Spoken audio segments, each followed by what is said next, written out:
Greetings. Aseo. Welcome. All right. Thanks for being here. All right. Today is going to be another fun video because I had a discussion with somebody a couple of days ago about the whole bear versus man in the woods scenario. And granted, I realize like social media does push agendas, but here's what I overall gleaned from the conversation. Well, there's a few things. One is, I still see difficulty in having conversations with males about females perspectives. It seems to me that only what is seen as unsafe, or in basically what is okay in their eyes to be deemed as unsafe, as important for women. It's like they get to decide. If it doesn't look like, this is very similar to the aspect of racism, and when people push back against obvious situations where people are being, discriminated against or harmed because it doesn't look like what we were taught racism looks like.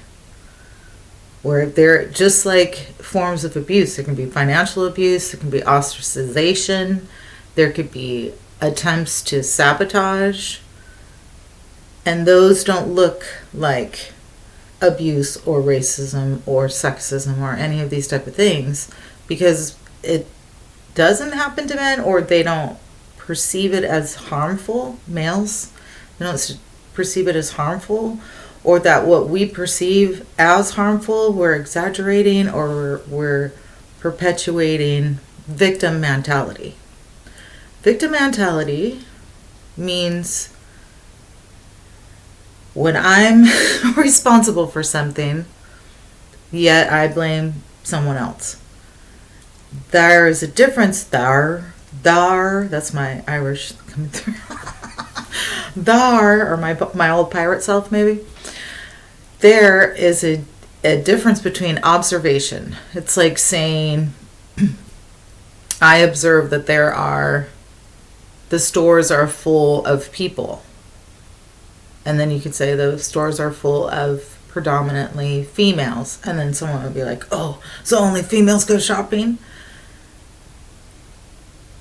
It's an observation of what an experience is.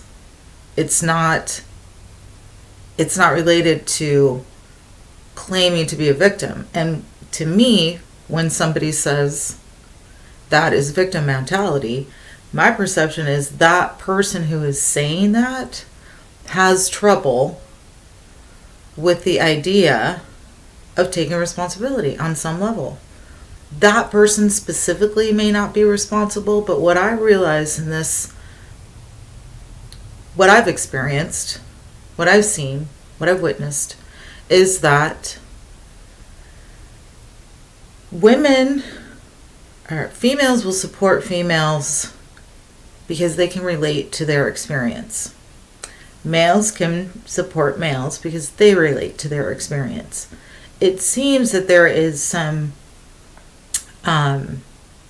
confusion as to recognizing that from a male's perspective, from what I gleaned. And then I really saw the patriarchal system, because even myself fell into how I've programmed myself around those kind of situations with males and feeling uncomfortable. So, and was there another thing? So I don't agree with, I understand the victim mentality. I don't agree with using it as a broad defense when there are situations when people are speaking up about something. That's like saying people who have suffered war and or people who have CPSD and saying to them, you are using victim mentality. Not if they are actively engaged in recognizing that they have CPTSD or PTSD or addictions or codependency or narcissism. That's self-awareness. That is not victim mentality. It's recognizing that something needs to change within that person. It's recognizing like, wow, I have codependent tendencies, so when I'm around somebody who I feel trusting with and loving with and want to share things with, I might ignore certain things that I shouldn't. And many of us do this within our own families and with our own friendships, and that's just because this is a pattern. It's not all the time is it intentional. It's built within the system, to me, that is the spell to perpetuate trauma. And trauma is not the same as chaos. Chaos is creation. So this is where we move into what I decided to do, because I wanted to talk about it, but I don't want to go into too much because I really do care about this person, and I believe that it feels like they also care about me. And I, from working on emotions, understand that sometimes it's hard for us to articulate our emotions, or when our emotions show up, we have trouble communicating or listening or responding well and all these different things. And that's all just part of the programming. That is separate from gender, period, and in reality. So we're going to get to this. So what I decided to do is look up bear goddesses. So I spent some good time the last couple of days and several things. Like, I also, when it comes to this month of May, did I bring the calendar in? I didn't. The month of May, talking about divine feminines, aka witches, aka magical women, aka sibyls, the history of the goddesses. The more and more I research, the more and more I see so many prevalent goddesses, prevalent women, females, human females, prevalent beings that we are not taught about. And with that said, if it's not shown as important as far as like marketing and beauty and kind of like the patriarchal system of what femininity is, or what females are supposed to be like, that it's not really taught. So I studied a few. So I feel like I'm gonna save the best for last, but we're gonna talk about a few things. May. So May 5th was the weekend before Mother's Day. And in my video about May, I spoke about how May is considered the true spring, when people would wear green. I'm wearing green because it's so green. I don't know where you might live, but where I live, it is so green right now. It's really awesome. And, okay, so I mentioned this because we had the new moon on the 8th. My calculations was it started on the 7th. No, the 6th, 7th, and then the 8th we started going into waning. So May 5th is also known as the Orthodox Easter. So this is set by calendars. And then the Orthodox Easter is fertility. So what was the Easter everyone else just celebrated? And then the eclipse. Okay, so I found that interesting. And then we move into, I was watching a short from Morgue Official. I've posted some of his videos on here. He talks about a lot of esoteric, or aka hidden information, and he does talk about the goddesses. And in this one, he talked about Asheroth. And so, Asheroth, was it Sophia was the other one? No. I thought I wrote them all down. Goodness sakes. Well, one of the other ones he mentions was Barbelo. And so I did some research because I had not heard of this goddess before. I'd heard of Asheroth. I've done a little bit of videos on that. And Asheroth was removed from the Bible. And in his video, this is what it says. Asheroth was removed from the Bible and replaced with the word grove. And then Sophia, I've learned a lot about Sophia, and there's different writings about Sophia. And then there's the Hebrew interpretation or Jewish interpretation of Sophia. And Sophia was considered a creative force of God, the God of creation. It's also a word for wisdom in some other stories, like the Holy Megillah. And I can't remember the writing. I think it was. I feel like I just did a video on this, but the creation energy is sometimes called Sophia. So, Barbelo. Barbelo. I'm going to say that for the last one because it's just kind of mind-blowing. So I talked about the new moon. I talked about Orthodox Easter. And I mentioned that because at this point, when it comes to the 9-day calendar, I'm not stopping doing it, but it's going to change. It's changing. I feel like what I want to do is bring more historical kind of and more explanations to the moon, because I am finding so many relations to the moon over this Gregorian calendar that we have. And then astrology wasn't started until, I can't remember, 1700 something like that. I should go. I used to know this history. I used to know this, but for right now, it's escaping me. Just kind of recognizing, one of the reasons why I began the 9-day calendar is because I recognize like we don't focus on Earth enough. We don't have an Earth sign. We don't have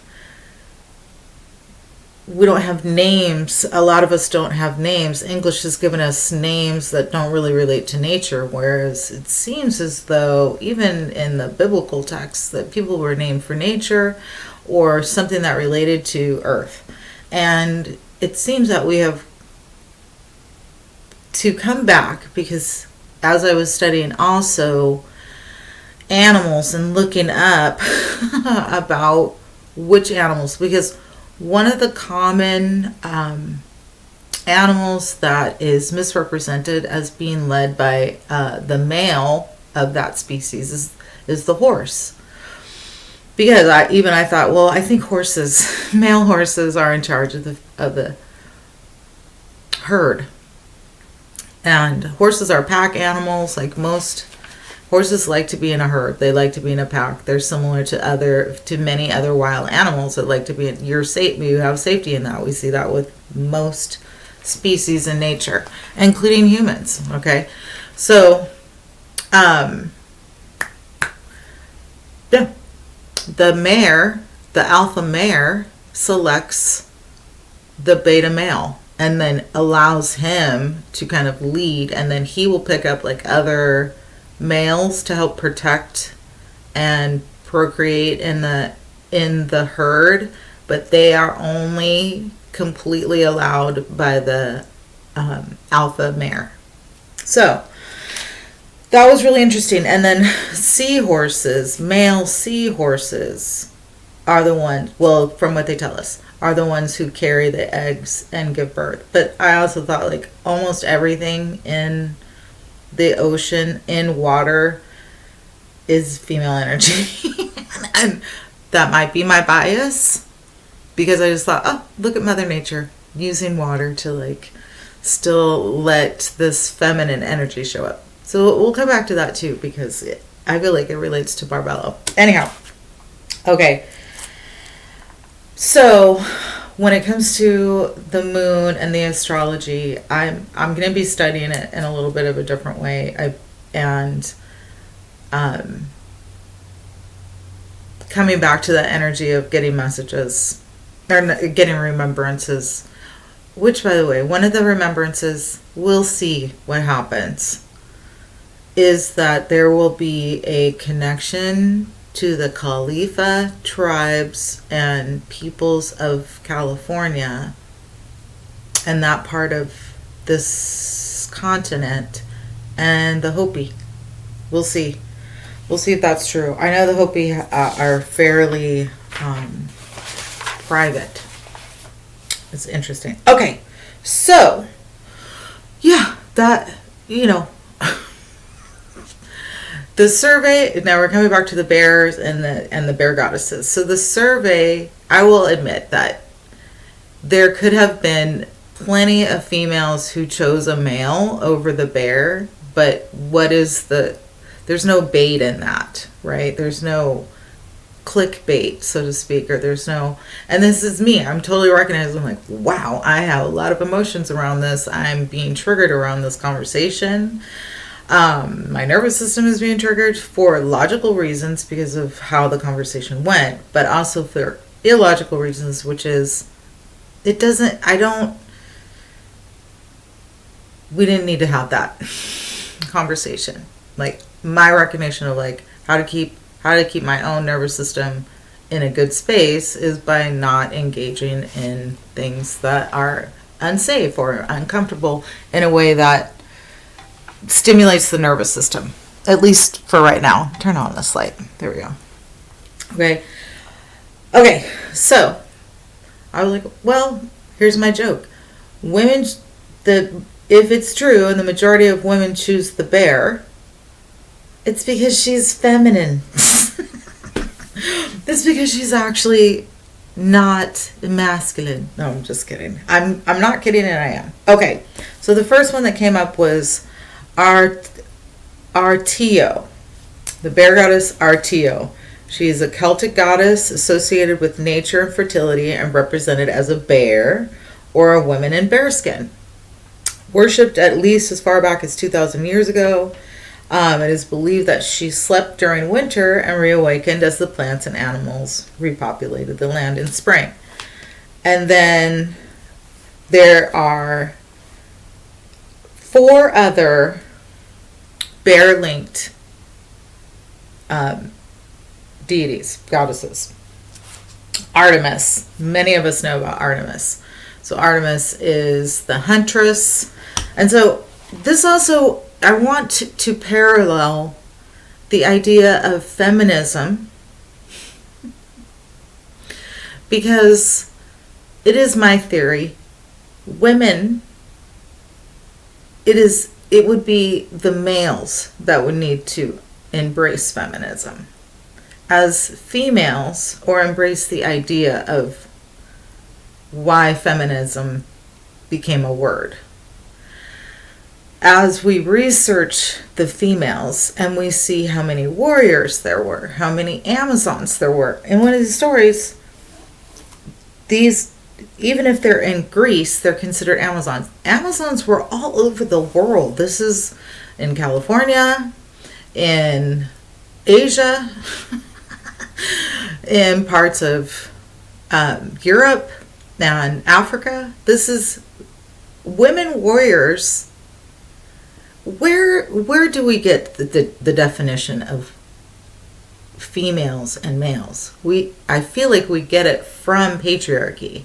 So it's kind of like I feel like there's some sneakiness. And Mary Daly talked about this in her True Last book, and I did grab Beyond God the Father just to talk about some things. But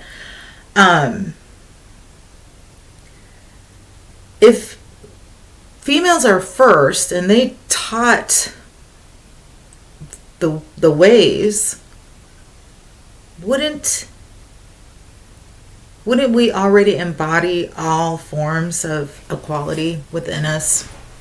And like we have the double X.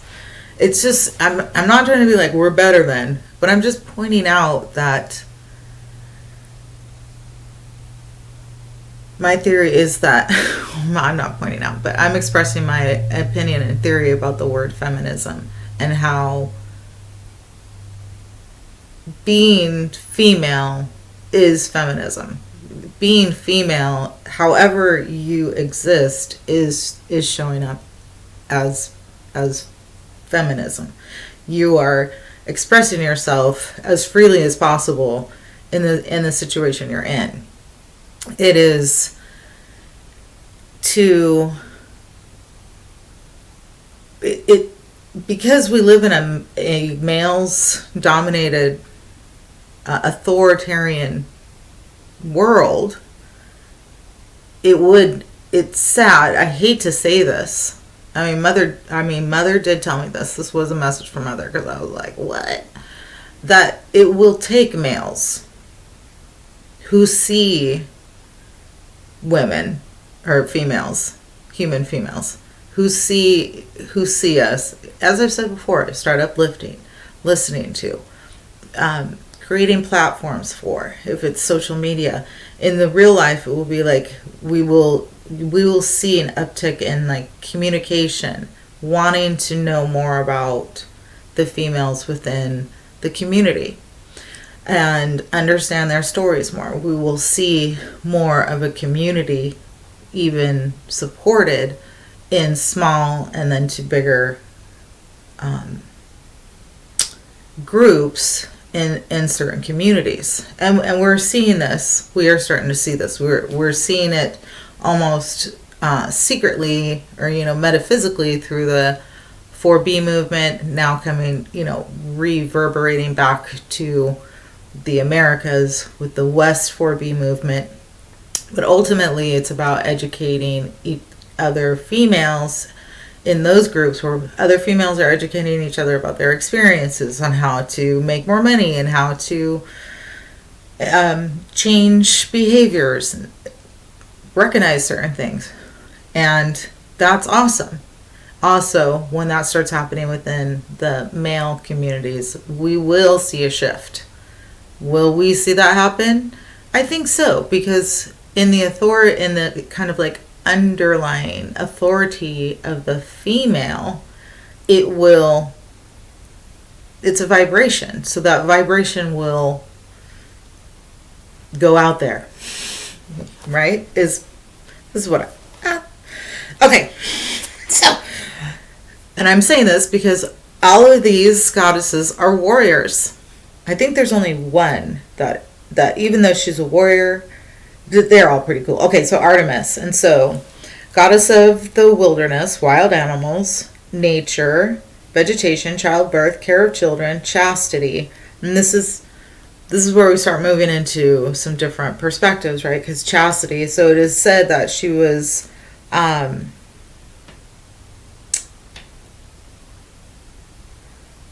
she later became identified as Selene, as the personalization of the moon. Okay, and so the chastity is an old, so we hear the story like with Medusa and that type of thing, but chastity, it sounds like to me like it still has, when we're retold the stories about these goddess deities, it's kind of still male-centered because Athena supposedly turned Medusa into what she is because she was raped. So we don't, no. That's no. I don't. No. I think those are retold stories, so that it still fits the patriarchal kind of agenda. As far as, that's my opinion. I could be way off. Okay, the next one is Callisto, and which is interesting about, right? Callisto or Callistar. I saw it spelled both ways. So Callisto is a nymph, companion goddess of Artemis. And the story is, and here we go, Zeus loved her, and then somehow either Zeus turned her into a bear, or Artemis or Hera turned her into a bear, because of the whole Zeus thing. Once again, it's a reiterated story of a male-centered thing, right? So, and they were mad at her for her unchastity. So once again, it's like, right? Okay. Then we have Ildiko. Ildiko. Ildiko is the goddess of love, hunting, fertility, death, bestows life, controls gateways between realms. I loved reading that because we'd had a discussion before about in certain religions and certain cultures, it's often a male who is a crossroads gatekeeper. So this was nice to hear because once again, I feel like everything comes from the feminine. Everything has been retaught and reconstructed so that we don't see her. Okay. Between realms and can be petitioned for fertility or an easy, painless death. Her name may be Hungarian, like Hilda, Ildiko, right? Hilda, which means battle. And then associated with the Valkyries, which we were hinted about in the Thor stories. Okay. We're getting into that because I did a whole thing about the Valkyries and I'm just like, how do we not know this stuff? And it's because. So anyways, in the Valkyries, associated with the Valkyries or a word for moon.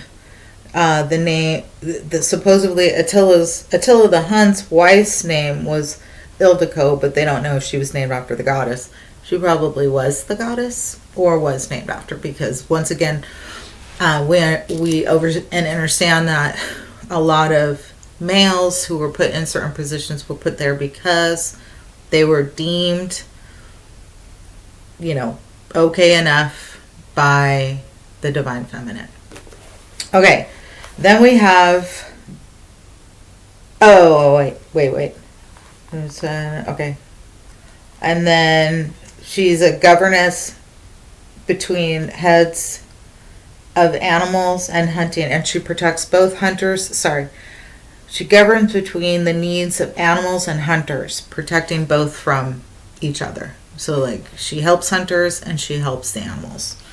And then we have Myliki.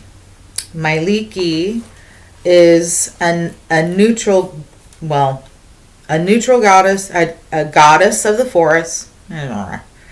A goddess of the forest, particularly, and is kind of like a guardian of the forest, like a dryad, which means nymphs or protectors of the forest. And then is known for healing and is seen as a tall woman, robust build. So like a tall, thick, strong, muscular woman or female. So again, we have these what are considered masculine features represented by many goddesses. And so this is where the theory to me is chaos has been misrepresented. Because if this is chaos and this is supposed to be a world void of chaos, what's going on here? Okay. And then Myliki was supposed to be so magical that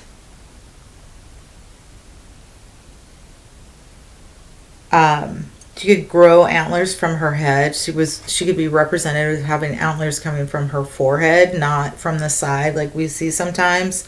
And then Bishaba supposedly, anyways, I need to do more research on that, so I won't go into that. But Myliki had the antlers and then also was so magical that she was like immune, and she's known for giving, like, she's so good that she could destroy bad magic. She couldn't be spelled, nothing. It would be like rebounded off of her. And then it is said that she gave the bear its teeth and claws.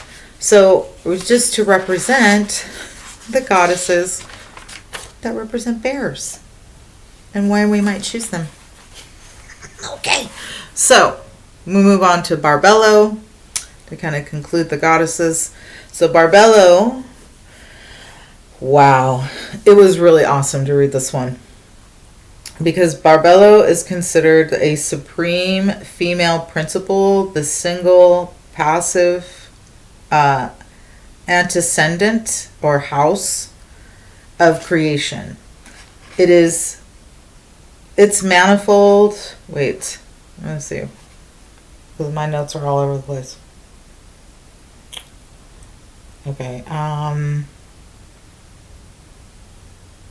yeah. Okay. Is also referred to as mother, father, androgyny, ethereal aeon. Some schools were designed and called Barbelite, meaning Barbelo worshippers, or Barbelo agnostics or Gnostics. So Barbelo is considered, it's really interesting because it kind of matches what is said in the Holy Megillah, which I had been kind of like fighting against. But Barbelo is the name. So Barbelo is considered a goddess, but is also considered androgynous. She can be represented as a he-she, or a she-he, quote-unquote, androgynous, because she saw herself also as he, and saw her reflection as she. I know that sounds confusing, but that's what I dug up. And that is very similar to what they say the creator, the great creator, manifested in the Holy Megillah. So, you know who you are. You're probably going to like that one. Ultimately, she is everything. She is... Where are all my notes at? Oh, I think... Did I backtrack? Did I create a whole nother page? Interesting.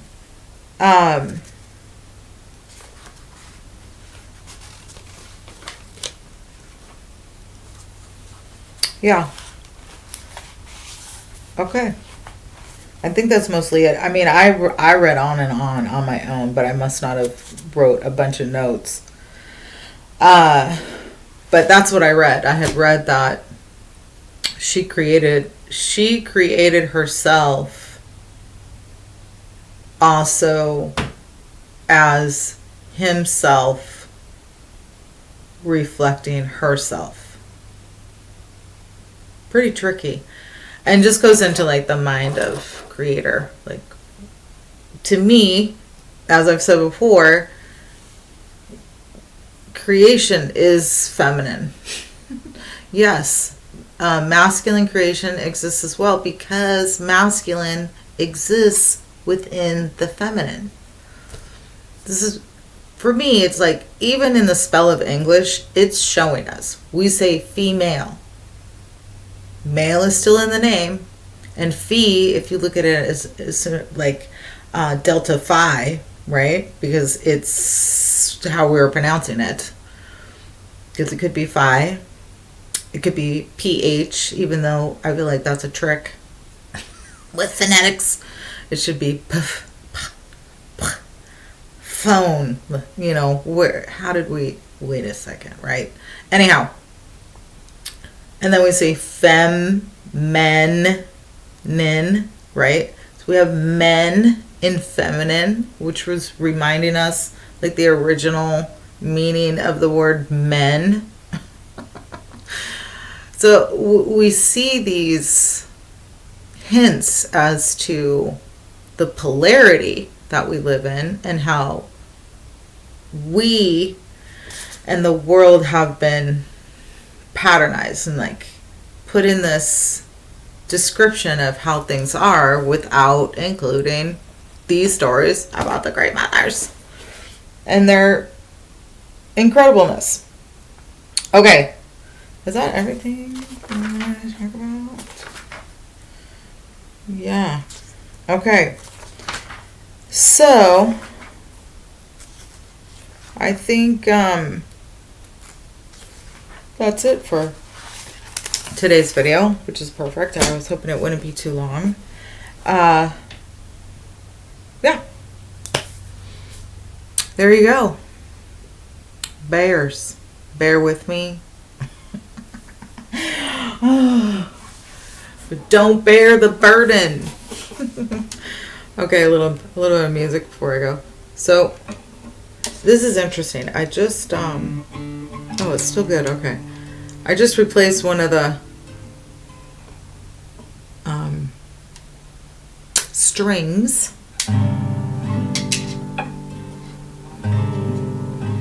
I feel like it's already...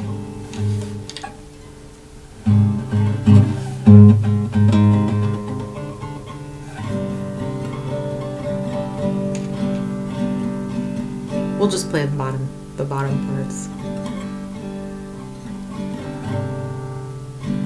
I need to learn a song. I have learned a song. It kind of hurts my fingers, so I played guitar a little bit more when I wasn't massaging. But while I'm still massaging, guitar practice is not logical for my hands. Sadly. But I can do it every once in a while. Alright, my dear friends and YouTubers. Until next time, we'll talk more about goddesses and fun stuff like that. Take care.